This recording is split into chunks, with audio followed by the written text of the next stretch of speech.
gentlemen, professors, dons, undergraduates, postgraduates, pre-graduates, boys, girls, darlings, assorted media scum. Dubstep is my life.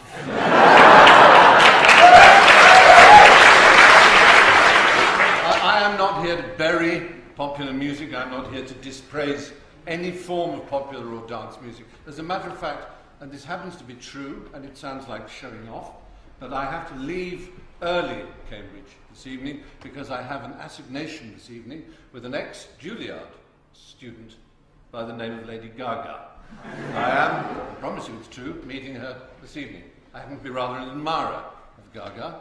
I think she's rather splendid, and I think she's one of the best things Juilliard has produced for many a long year. There's a story, there's a film, one of my favourite films, made by the late, very late, lamented, great cinema director, Sidney Lumet, about a boy actually who ended up going to Juilliard, funnily enough. It starred River Phoenix. It's a film called Running on Empty. I don't know if you've ever seen it. It's really rather excellent. He plays a boy who's a very talented keyboard player, but his family are on the run from the FBI because of a crime they committed many years ago. They have to keep reinventing themselves, and you see him dyeing his hair and going to a new school and pretending to be somebody else. And he arrives at this school as a student, and he sits in the music class, having arrived late. And the music teacher plays a couple of pieces of music. He plays a piece of dance music, a piece of Madonna, and then he plays a Beethoven quartet. And he says to the class, "Can anybody tell me the difference between these pieces of music?" One rather cheesy kid, thinking he's going to please the music teacher, says, "Well, one's good and one's not good." And the teacher says, "Well, surely that's a matter of opinion." And River Phoenix, very shyly, whom we know is a musical genius, he shyly raises his hand and says, "You can't dance to Beethoven." It's a brilliant answer. I love the idea of dance. It so happens my legs were not equipped ever to be able to do it, but I love the idea of people going to clubs and having a good time. This motion is not about clubs being a bad idea. This motion is not about dance music being bad. This music is not about the idea that classical music is superior to any other kind of music. It celebrates the fact that there is difference, that you can love two different things at once and not explode or be a hypocrite. Surely if education in a university is about anything, it is about the fact that we can accept and absorb all kinds of ideas and celebrate and love all kinds of modes of human expression. You can make anything sound pretentious only if you are yourself pretentious. You can read a scientific paper and go, "Ha, ha, ha, I don't understand the words of that." Well, of course you don't, because you're not a scientist. Does that mean it isn't relevant to you or relevant to young people? That paper may well save your grandmother's life one day.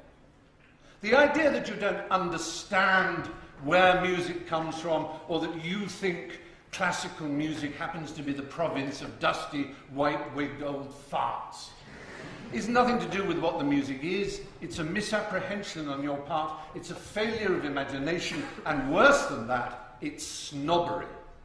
It's rank snobbery. You think you're better than that because you're young and you're cool. Well, I've never heard more snobbery in music than amongst young people's music.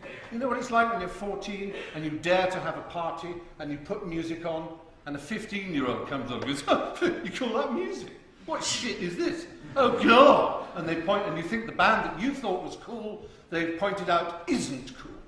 That's where the real snobbery in music lies. That's where the terror lies for people, in thinking they have to conform to some idea of what is or what isn't right. And if this university, this astonishing establishment, stands for anything, it stands for freedom of thought. And it stands surely for some kind of imagination and respect and, above all, artistic curiosity. No one has more contempt than I do for the fusty, dusty, snobby, repulsive world of classical music, as it is often portrayed and as it is often experienced. We've all seen girls with long hair and long dresses weepingly playing the cello to audiences of stultified teenagers who've been dragged along by middle-class parents who think they're somehow enjoying themselves. My experience of classical music is nothing to do with kings and princes and archdukes who have patronized smart, clever, brilliant young composers who themselves are rather poncy. It's about a personal relationship with some of the most extraordinary people who have ever trodden this planet. Take the example solely of Beethoven. Ludwig van Beethoven was not a snob. Ludwig van Beethoven was one of the greatest enemies of tyranny who ever lived. He himself sparked, he himself ignited and consumed the fire that lit much of the Romantic and later mid-19th century revolutionary movement. Mozart, fancy Mozart, died in a pauper's grave. These people were not samples and examples of what is purely and only for the elite. They were simply people who had something to say, and they wanted to say it to you. And all it requires is that you listen. You actually listen. Dancing is a magnificent communal way of enjoying yourselves together for the purposes of getting off your tits and having sex.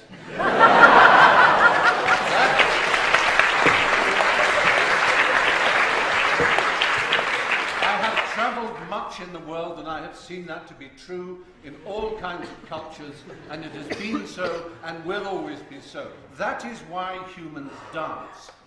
Listening to music is quite another thing. Quite another thing.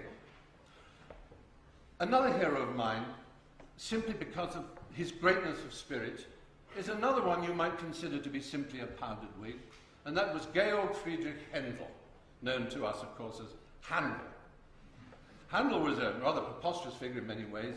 He ate very noisily and left most of his food on his waistcoat and was pointed at and giggled at by children in the street, but he rather loved children and was very fond of them.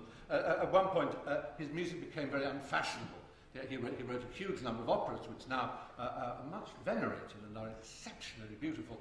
But popular music of another kind took over, particularly the Beggar's Opera, and he became very unfashionable, and the orchestra that he had funded was bust, and he had no money. And he had one chance. Someone said, take an oratorio and perform it in Dublin. It's going to do good for the new Governor-General of Dublin, the Duke of Devonshire, and he'd love you to do it, and he chose the subject of the Messiah. And at the same time, Thomas Coram had founded this hospital for poor children in London. In London at that time, if you were a child of the parish, 7 out of 10 died before they were 3 years old. Children were left on parish doorsteps, and as I say, 7 out of 10 of them died. And Thomas Coram thought something should be done about it, so he tried to raise funds to build a hospital. He got 3 great artists. He got Joshua Reynolds, and he got Hogarth, and he got Handel, terribly excited by the idea. And Handel, who was dirt broke, produced this masterpiece, The Messiah. Has such an extraordinary moment on it. You all know it, of course, the Alleluia chorus. The story goes that when the king first heard it, he leapt to his feet. Tradition to this day, everybody stands up when they hear the Hallelujah chorus. Handel donated every single penny that came from the Messiah to the hospital. He didn't take any money for it. He was just a huge-hearted man. And you listen to his music and you hear it. It calls across the centuries. It connects you to some of the most extraordinary figures, as I say, who have ever lived.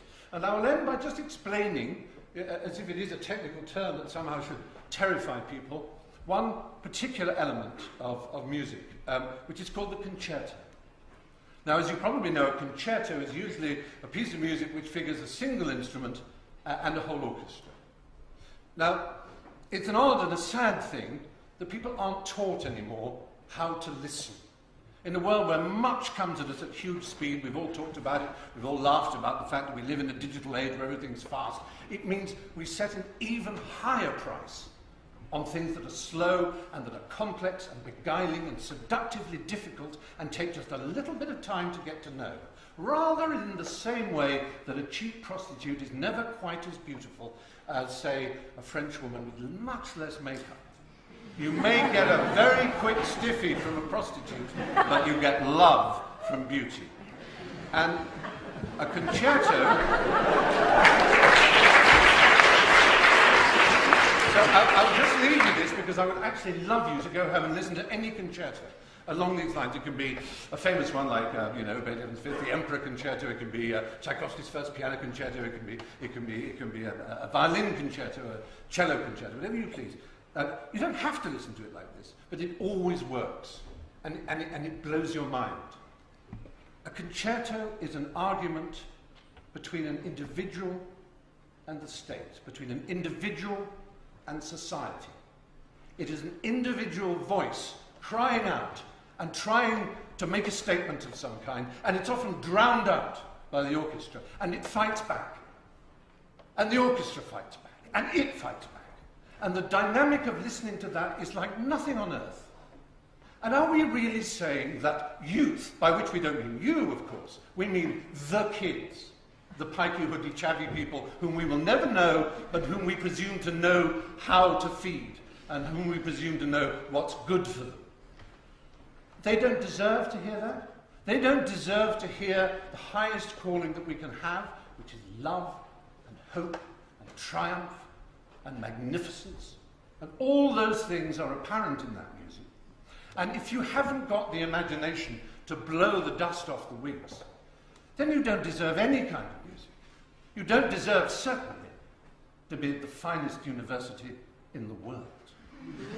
I beg leave to oppose the motion. Thank you very much.